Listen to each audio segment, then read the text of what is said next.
Kadangan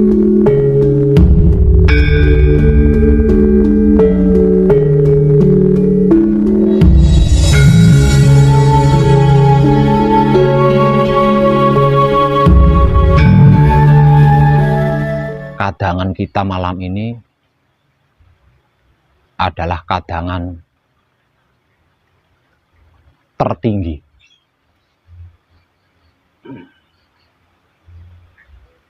Atau terdalam.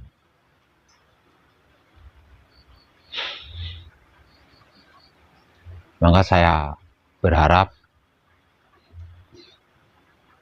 untuk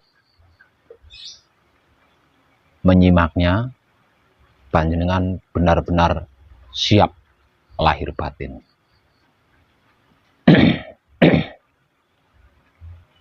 Kenapa saya katakan tertinggi atau terdalam?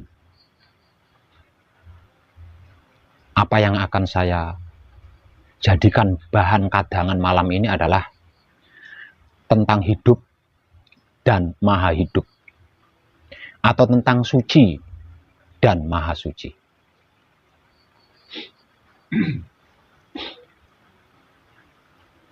Sesungguhnya ini adalah sangat amat sederhana. Bahwasanya yang dimaksud hidup dan maha hidup, atau yang dimaksud suci dan maha suci, itu tidak serumit yang kita pikirkan. Tidak sesulit yang kita pikirkan.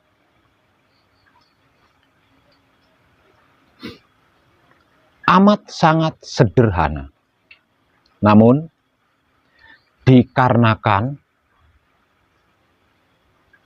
bahwa yang disebut Tuhan itu tan kinaya ngapa, atau tidak bisa didefinisikan sebagai apapun, atau tidak bisa digambarkan dengan apapun, maka kebanyakan orang yang sudah sampai di ranah ini atau di dimensi ini, mereka tidak punya keberanian untuk memberikan informasi sesederhana mungkin.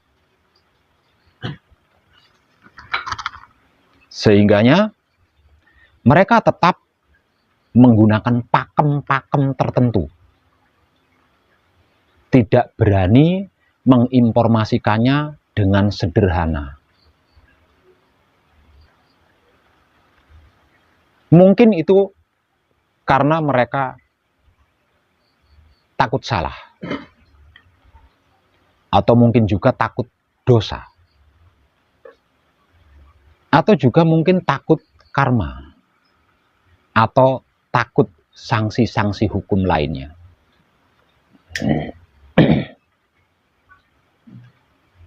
Yang kemungkinan besarnya bersiko akan menjadikan seseorang itu jatuh kembali ke awal lagi. Namun pada kesempatan malam ini, saya akan menginformasikan atau memberikan penjelasan terkait ini sesederhana mungkin, agar supaya panjenengan bisa mudah mencernanya. Jika ada salah di sini, saya siap menanggung kesalahan itu. Jika ada dosa di sini, maka saya siap menanggung dosa itu. Kalau ada karma di sini, saya siap menanggung karma itu. Kalau ada sanksi hukum terkait ini, maka saya siap menanggung hukumannya. Yang terpenting bagi saya, panjenengan bisa mencernanya dengan mudah.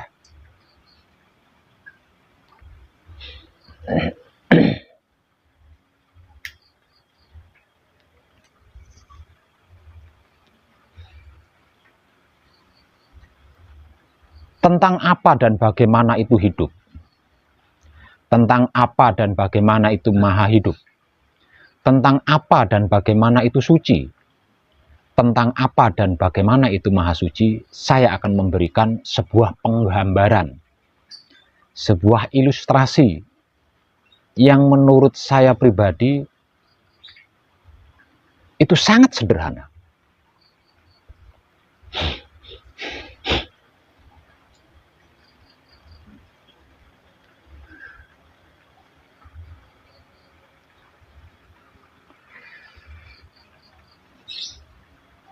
Nah, sebelum saya memulai,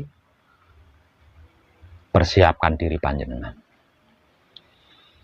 Karena jika tidak, sesederhana apapun saya menguraikannya, panjenengan akan kesulitan mencernanya.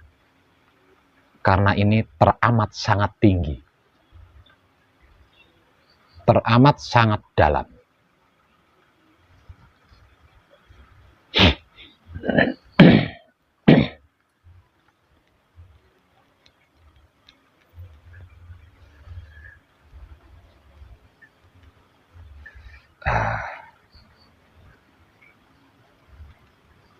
Coba Mas, saya bisa minta tolong ambilkan wadah mangkok hijau itu di rak itu.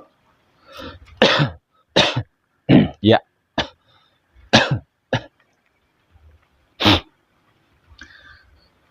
Terkait hidup dan maha hidup atau suci dan maha suci, saya akan memberikan ilustrasi penggambaran dari dua hal ini.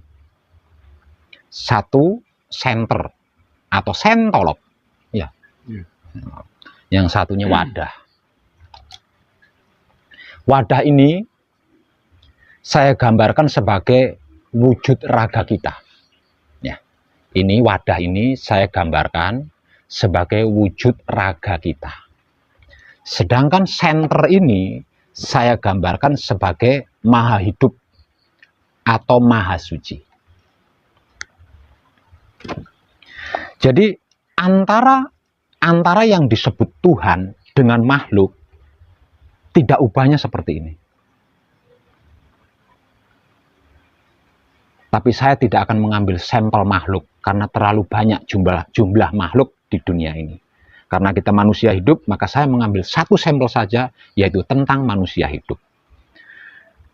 Antara wujud manusia hidup dengan Tuhannya itu bisa saya ilustrasikan seperti ini.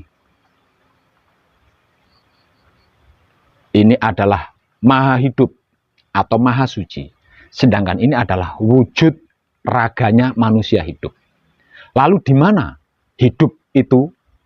Hidup itu ketika senter ini saya nyalakan. Seperti ini. Nah, ini senter ini adalah maha hidup. Sedangkan hidupnya adalah nyalanya senter ini. Sedangkan ini adalah wujud raganya manusia hidup. Ini kaitan antara maha hidup, hidup, dan wujudnya hidup. Kalau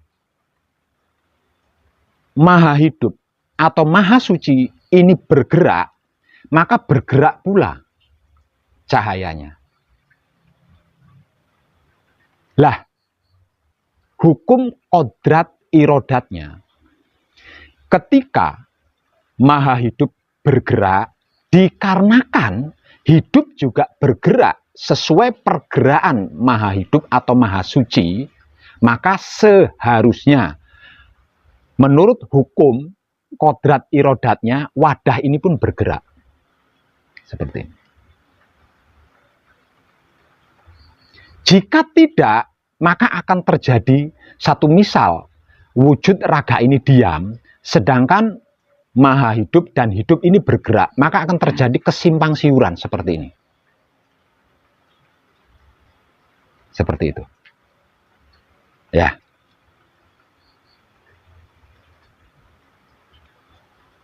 Lalu,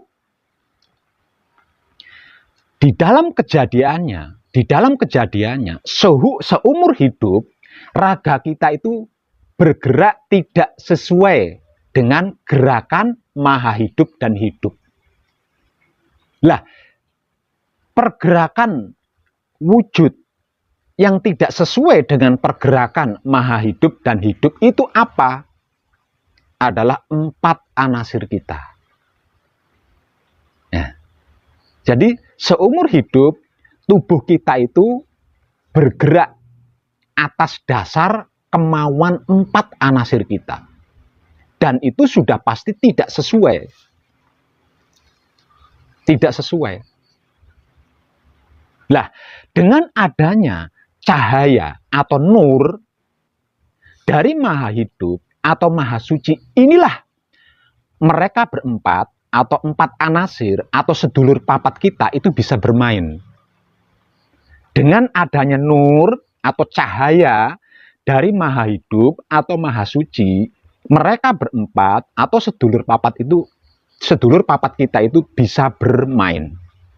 Tanpa adanya nur ini, tanpa adanya cahaya dari senter ini, mereka berempat tidak bisa bermain. Yang menjadikan mereka berempat bisa bermain adalah cahaya dari senter ini. Gitu. Nah, tahapan-tahapan antara senter cahaya dan yang dicahayai itu tadi adalah senter ini lebih dikenal dengan sebutan Nurullah. Sedangkan cahaya senter ini lebih dikenal dengan sebutan Nur Muhammad. Lah, yang dicahayai adalah Nur Ilmu Muhammad. Lah, Nur Ilmu Muhammad ini sesungguhnya tidak terkait erat antara tiga ini. Yang terkait erat adalah tiga ini. Antara senter, cahayanya senter, dan yang madahi atau yang menjadi wadah daripada cahaya senter ini. Lah, ketiganya ini berkaitan erat. Berkaitan namun tidak erat adalah yang dicahayai oleh senter ini. Yang lebih dikenal dengan sebutan sebagai Nur Ilmu Muhammad.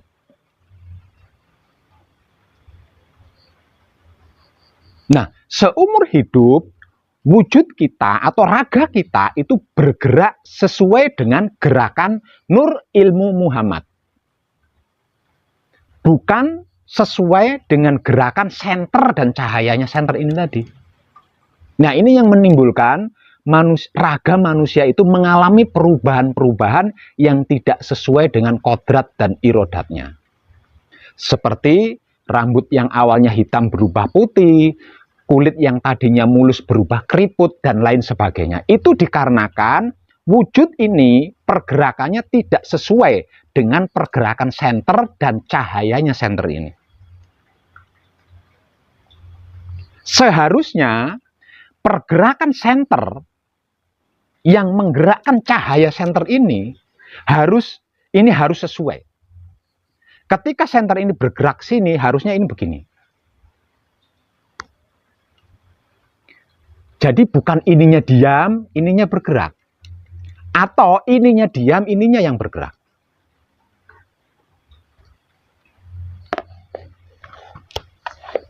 Bisa paham nggih? Belum. Piye? Apa nih yang belum? Itu yang gerakkan wadah itu siapa? Saya ulang nggih. Saya ulang nggih.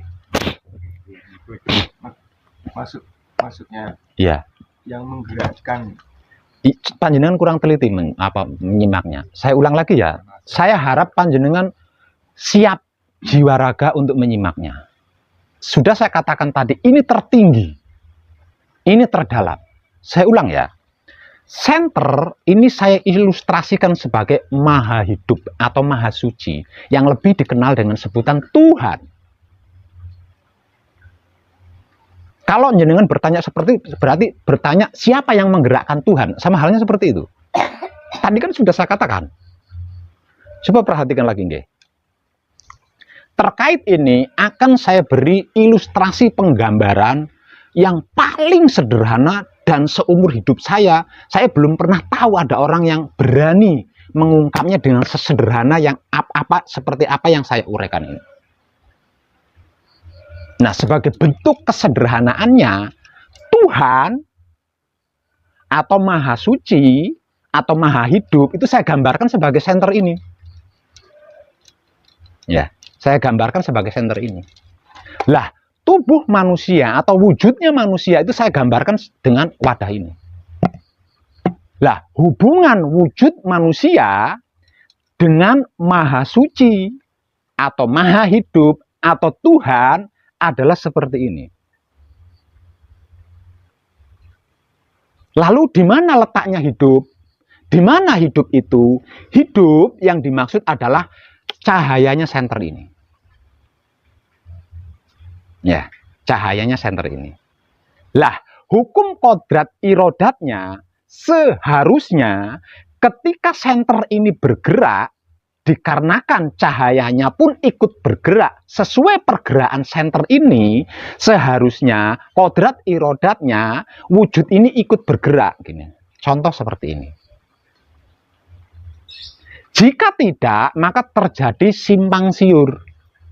Contoh misal, senter ini diam, tapi wadah ini bergerak, maka kejadiannya akan seperti ini. Atau sebaliknya, wujud ini diam, senternya yang bergerak, maka kejadiannya akan seperti ini.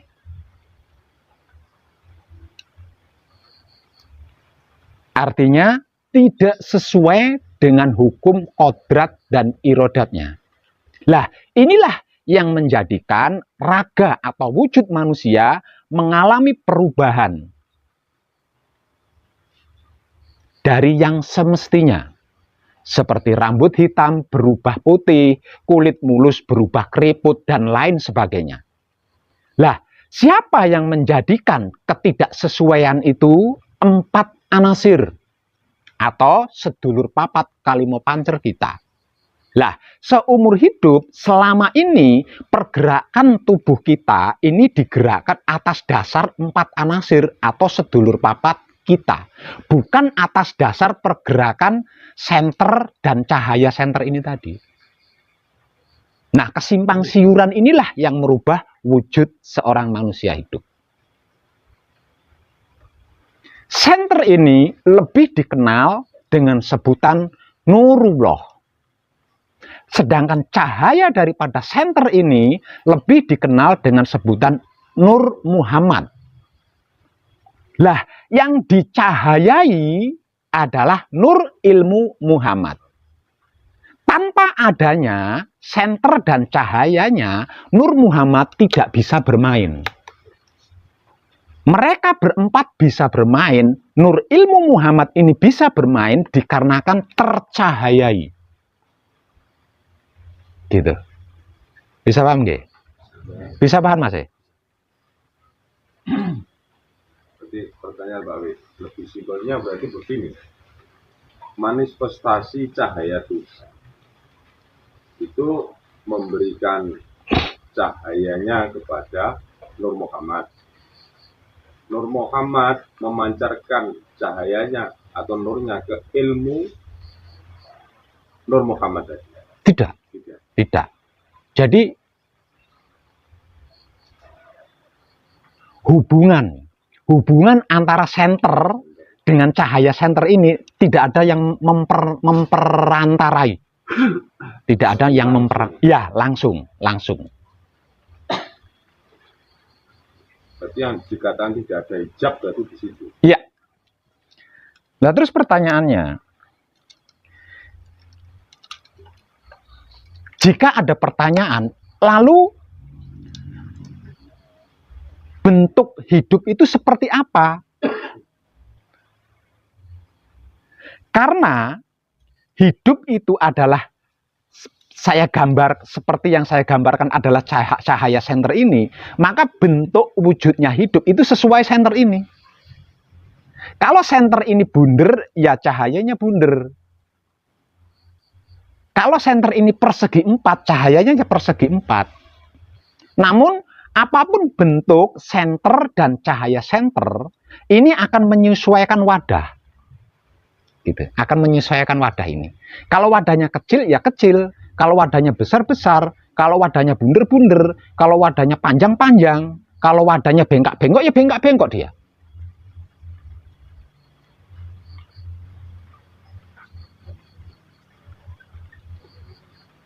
Itu tadi tentang hidup dan maha hidup, atau suci dan maha suci.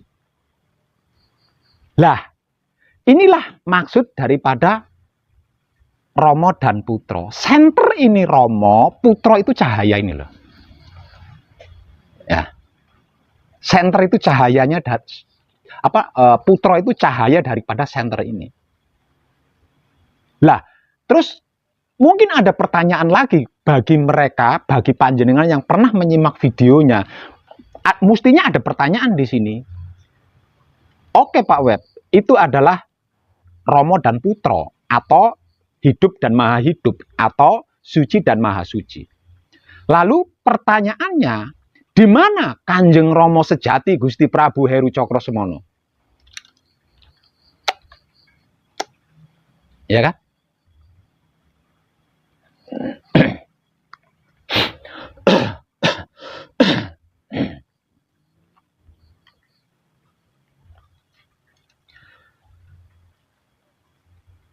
Kanjeng Romo sejati Gusti Prabu Heru Cokrosemono itu adalah global. Ya, global. Pengglobalan dari apa? Dari alam semesta seisinya di dalam maha hidup atau maha suci. Yang dimaksud daripada Kanjeng Romo sejati Gusti Prabu Heru Cokrosemono adalah alam semesta plus isinya ada di dalam Tuhan atau maha suci atau maha hidup.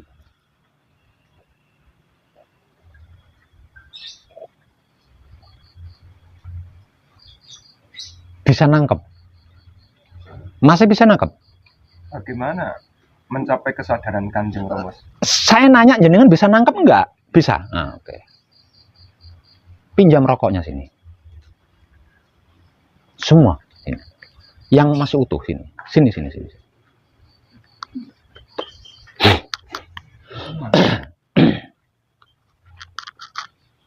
Ini adalah tentang Kanjeng Romo sejati Gusti Prabu Heru Cokrosemono.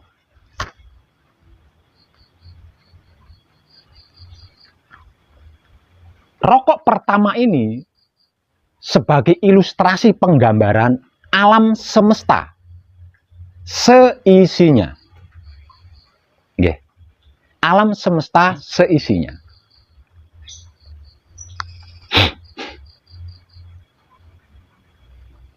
Lalu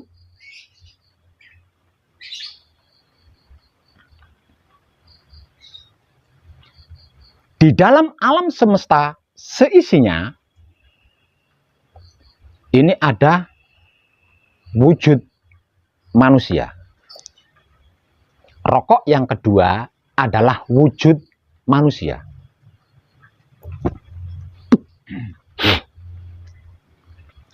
Di dalam wujud manusia ada sukma. Sukma ini terdiri dari 4 anasir atau sedulur papat. Ya. Di dalam sukma ada hidup. Di dalam hidup ada maha suci hidup. Lah, semuanya inilah yang dimaksud Kanjeng Romo sejati Gusti Prabu Heru Cokrosemono. Dengan penggambaran, dengan ilustrasi penggambaran yang sederhana ini, coba panjenengan renungkan. Adakah yang berpisah dengan kita?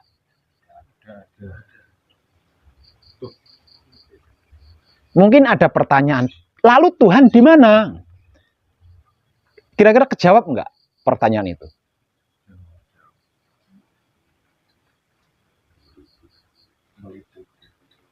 Ini kodrat. Bagaimana kalau dimasukkan ke dalam irodat terbalik? Diwalik. Sesungguhnya 5 hal ini tidak pernah berpisah walau hanya 1 detik pun. Berpisah salah satunya 1 detik saja, kiamat. Dalam bahasa awamnya kiamat, rusak. Perputarannya menjadi rusak. Saya bisa mengilustrasikan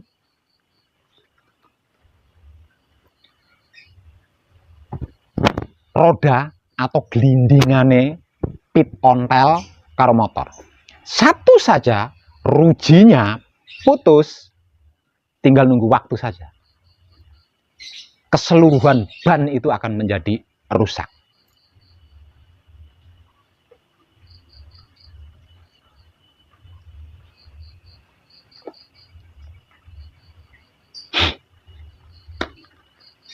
Saged paham nggih? Saged. Lalu bagaimana dengan kesadaran yang dimaksud? Kesadaran yang sering saya informasikan tanpa tedeng aling-aling adalah pergerakan atau gerak-geriknya 5 hal ini.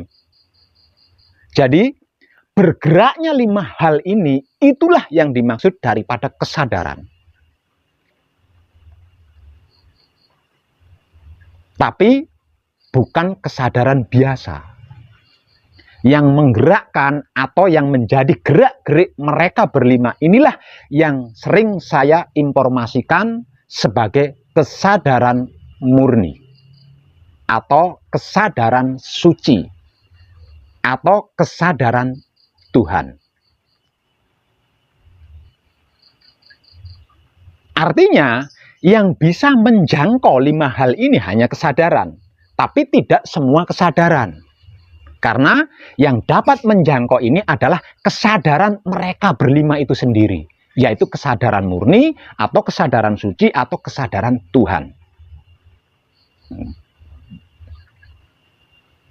Pertanyaan berikutnya, lalu kesadaran yang dimaksud daripada kesadaran murni atau kesadaran suci atau kesadaran Tuhan itu kesadaran yang seperti apa, Pak Web?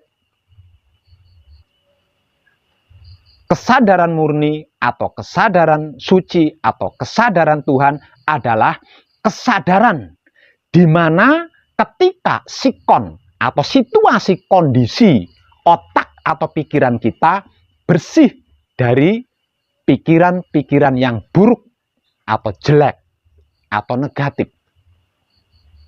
Kesadaran di mana sikon hati atau batin kita bersih dari rasa dan perasaan sirik, iri, dengki, buli, dendam, benci, fitnah, menghakimi, dan sejenisnya.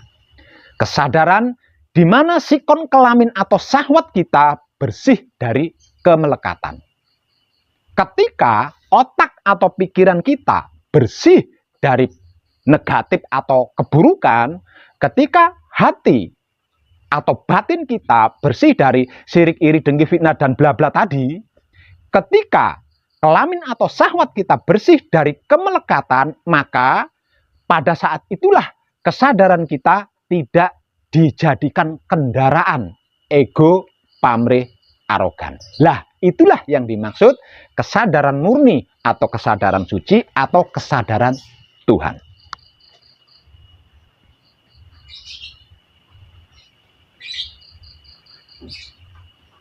Menggapai atau mencapai kelima-limanya ini atau salah satunya katakanlah tidak bisa menggunakan yang lain selain kesadaran. Semisal contoh, ini tadi dibalik ya, tak balik nah ini.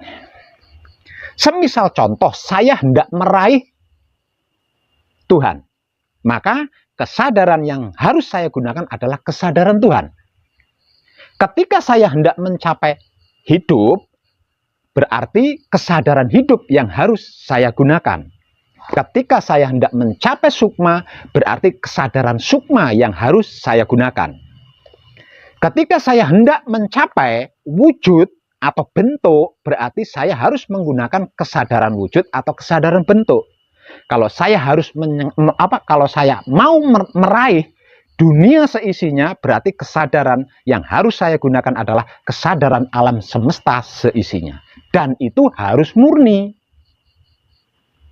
Maksudnya murni kesadaran alam semesta. Murni kesadaran wujud, tidak tercampuri, tidak termomori oleh apapun. Murni kesadaran sukma, murni kesadaran hidup, murni kesadaran Tuhan. Tidak bisa tercampuri dan dicampuri oleh apapun.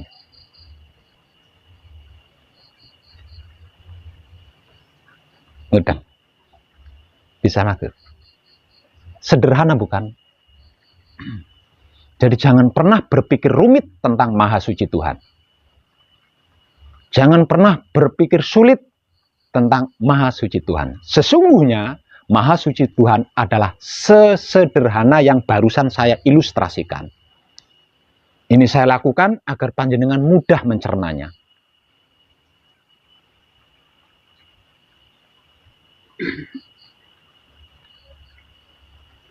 Oke. Masih mudeng?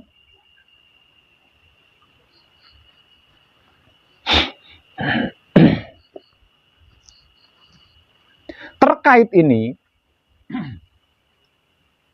soalnya saya nggak bisa nambahin, nggak bisa ngurangi yo. Itu pas, itu sudah pas. Untuk menambahi atau mengurangi saya butuh mental lagi. itu sudah pas banget itu. Nah, terkait apa yang sudah saya informasikan tadi, barangkali panjenengan ada yang belum klik, coba ditanyakan di bagian manakah yang belum kliknya. Mungkin nanti saya bisa menjabarkannya.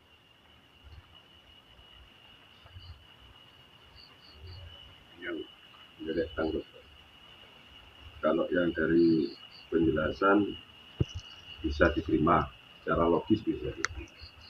Cuman kadang-kala munculnya sifat keegoan atau yang tidak baik itu berawal dari mana?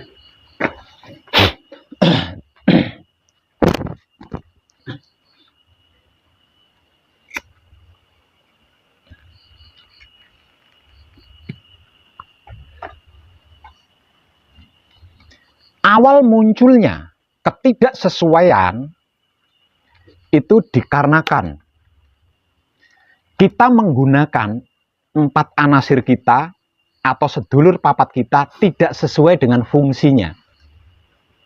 Ya, tidak sesuai dengan fungsinya. Fungsi sedulur papat kita atau fungsi 4 anasir kita adalah mutmainah, itu fungsinya untuk pasrah atau berserah diri kepada Maha Suci Tuhan. Sedangkan aluamah fungsinya untuk menerima apapun yang menjadi ketetapan Maha Suci Tuhan. Sedangkan fungsinya amarah adalah untuk merasakan kenyataan Maha Suci Tuhan. Sedangkan fungsinya supiyah adalah untuk menebar cinta kasih sayang Maha Suci Tuhan. Dan kita menggunakan mereka tidak untuk seperti itu. Dikarenakan dia adalah nur ilmu Muhammad atau esensi kesaktian Tuhan, tidak mau dong ditundukkan. Ya, tidak mau disalahgunakan. Sebagai bentuk penolakannya, mereka berempat mempermainkan kita. Gitu.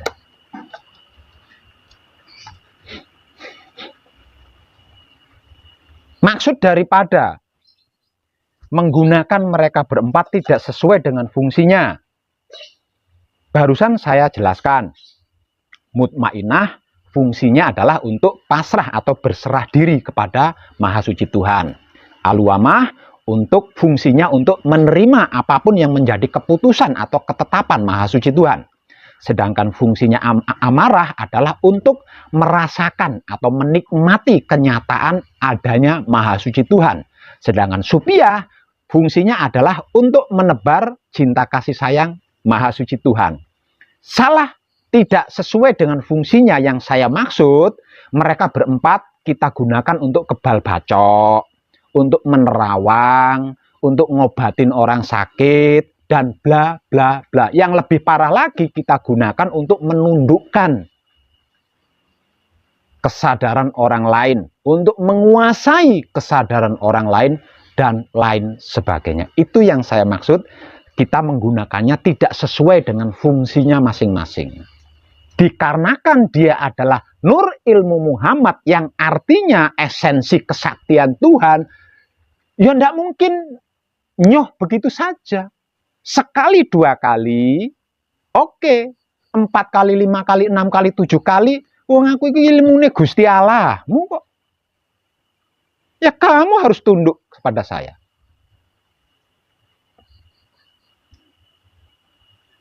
Seperti itu. Kamu yang saya maksud, harusnya ada pertanyaan di situ ya. Kamu yang dimaksud itu siapa Pak Web? Tubuh ini. Jangan dikira tanpa adanya 4 anasir dan hidup, tubuh kita ini tidak memiliki roh. Tubuh kita ini memiliki roh, bahkan rohnya itu lebih banyak. Ya. Rambut kita masing-masing itu ada ruhnya sendiri-sendiri.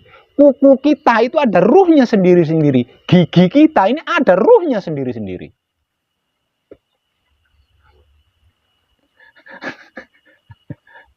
Lah ini yang berusaha menyalahgunakan 4 anasir. Gitu loh. Itu yang terjawab yang kemarin yang saya maksud. Terjawab. Berarti tubuh banyak roh ini fungsinya ingin menguasai 4 anasir itu. Kalau tidak bisa mengendalikan. Ya. Mongko jumlahnya tidak sedikit. Amumat. Kalau tidak menggunakan wahyu pancalaku, pusing. Setiap ruh mempunyai kehendak sendiri-sendiri.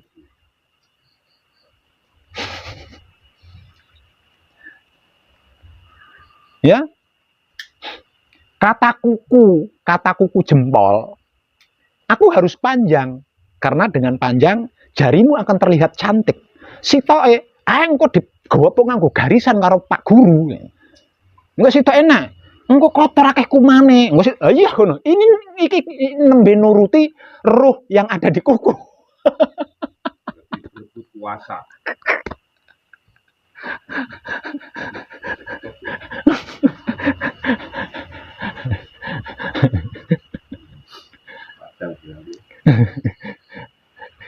Jadi jangan pernah mengira tanpa sukma atau 4 anasir, tanpa hidup tubuh kita itu tidak memiliki roh. Justru tubuh kita ini yang paling banyak rohnya.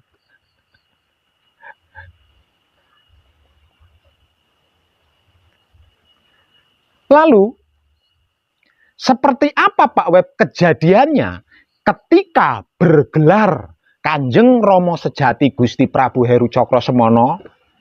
Saya ilustrasikan lagi. Kalau Maha Suci atau Maha Hidup yang lebih dikenal dengan sebutan Tuhan itu berwujud seperti wujud saya seperti ini.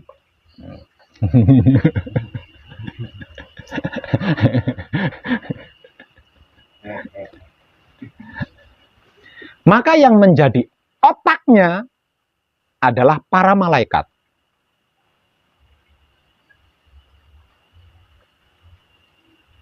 Yang menjadi jantungnya adalah para nabi. Yang menjadi hatinya adalah para dewa. Sedangkan isi dari alam semesta ini, isi perutnya Tuhan. Saya ilustrasikan seperti itu. Bisa nangkep enggak jenengan? Lah kalau sudah seperti itu, ada enggak yang tidak berguna di dunia ini?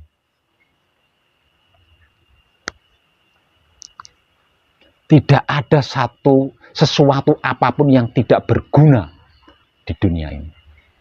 Karena semuanya itu adalah organ tubuhnya Maha Suci. Organ tubuhnya Maha Hidup. Bagian-bagian tubuhnya Tuhan itu sendiri. Itu loh yang panjenengan sowani di setiap kali patrap samadhi mijil sowan. Nah, kalau panjenengan menyewani keseluruhannya itu, etis enggak kalau panjenengan sampai tidak memperdulikan setitik saja?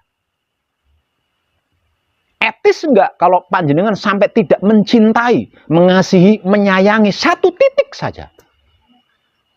Mongko hampir setiap waktu panjenengan sowani loh. Artinya di dalam keseluruhan itu ya ono telek banyak, telek pitik, telek mentok. Kuwi enek ngono, campur dadi siji. Katakan.